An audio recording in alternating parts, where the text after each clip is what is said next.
Welcome everyone to another edition of Wrestle Theme Reviews. I'm Cornshaq. And I'm File91e. And this week, like every week, we're going to take 3 themes from the world of professional wrestling, rate them, and give them a score from 1 to 10.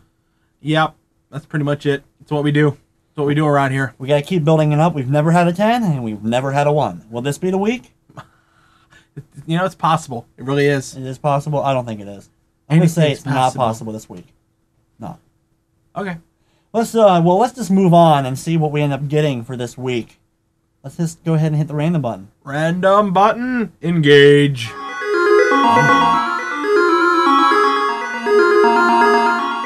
And it's, well, this is different. It's not a wrestling, particular wrestler theme.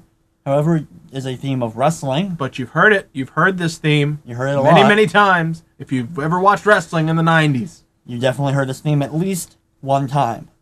Ah, I got something in my eye. It's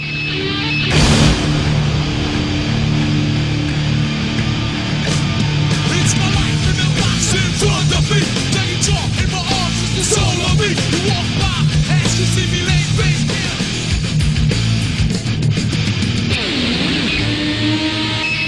Come and find the thorn in your eye.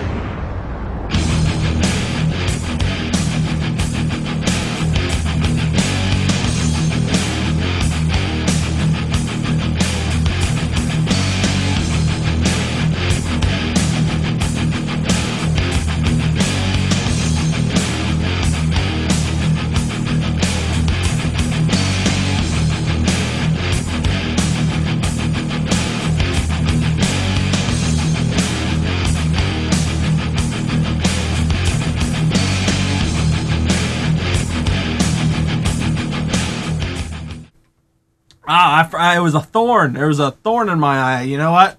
In order to get it out, I gotta call 1-800-THORN in my eye. That's still, I think, the dumbest, thing ever. This is the dumbest set of lyrics, name of a song.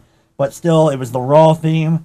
You knew it every week. As soon as you heard that come on your TV, if you were in another room, you immediately ran to that TV so you could begin watching Monday Night Raw. But that's the thing, though. I never knew what the lyrics were up until, like a couple years ago. And I was like, oh, it's 1-800-THORN in your eye?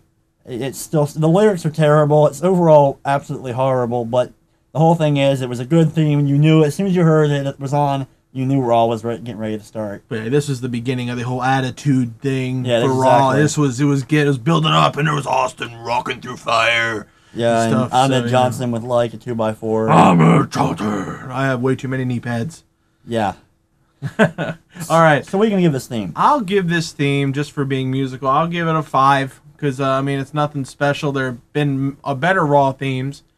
Better themes in general, like the SmackDown theme, the first SmackDown theme. I think everybody will remember that one. But we'll get to that when that time comes. Exactly. I'm going to say the same. Why? We just keep going with the same exact scores seemingly, but I'm going to give it a 5 as well. Middle of the road song. The only thing notable about it was the Raw theme. Yeah. So let's just get moving on to our next theme for this week. Try it out, see what happens. Oh god, I hate this. Yeah, well, okay, alright. This is a hip-hop abortion. Hip-hop? Hip-hop Anonymous? Yes, that's exactly what it is. Yeah, well, okay, just play it. Getting rowdy. Rowdy.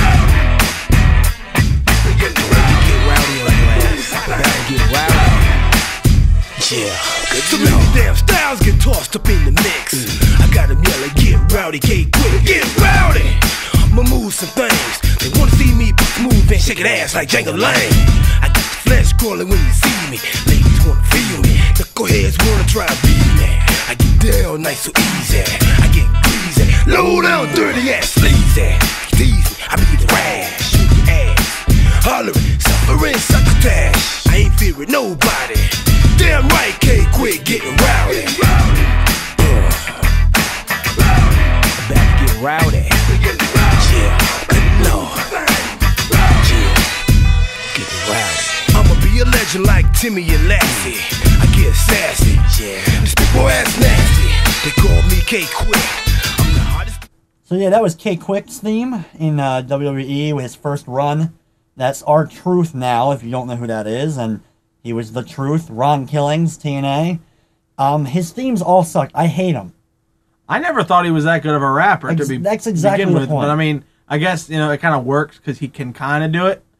Yeah, I mean, I don't know if anyone actually wrote the rap down for him, or did he just freestyle it one time, and that's how he gets all these themes. The R-Truth theme, I think, is better because at least it gets the crowd more into it. But I've always thought his themes just are not good.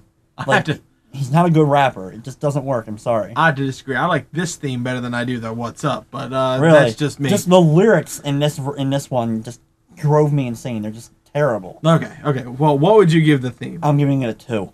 I'll actually give it a 5. Really? Okay, we have a big difference here. Yes.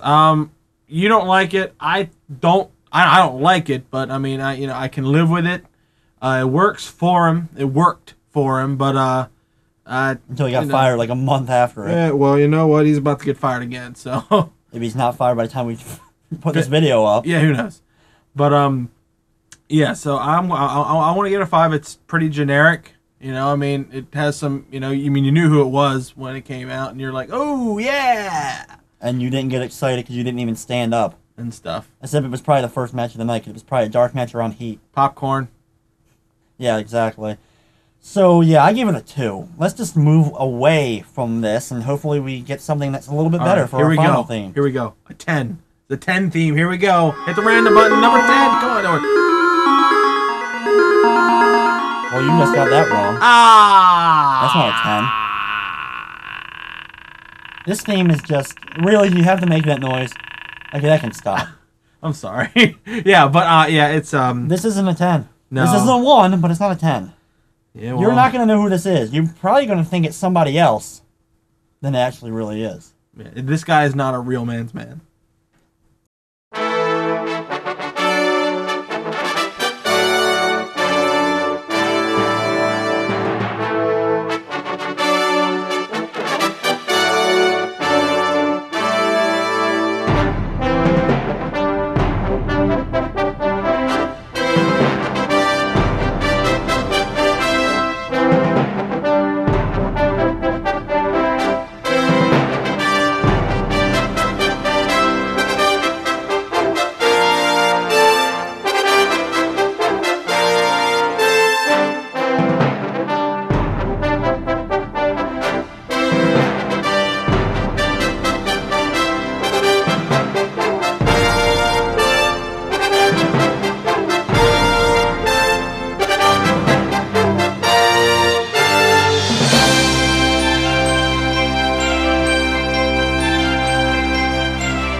So yeah, that wasn't William Regal. That wasn't even Dave Taylor. That was Gentleman Chris Adams. And you might know Chris Adams as the guy who trained Stone Cold Steve Austin.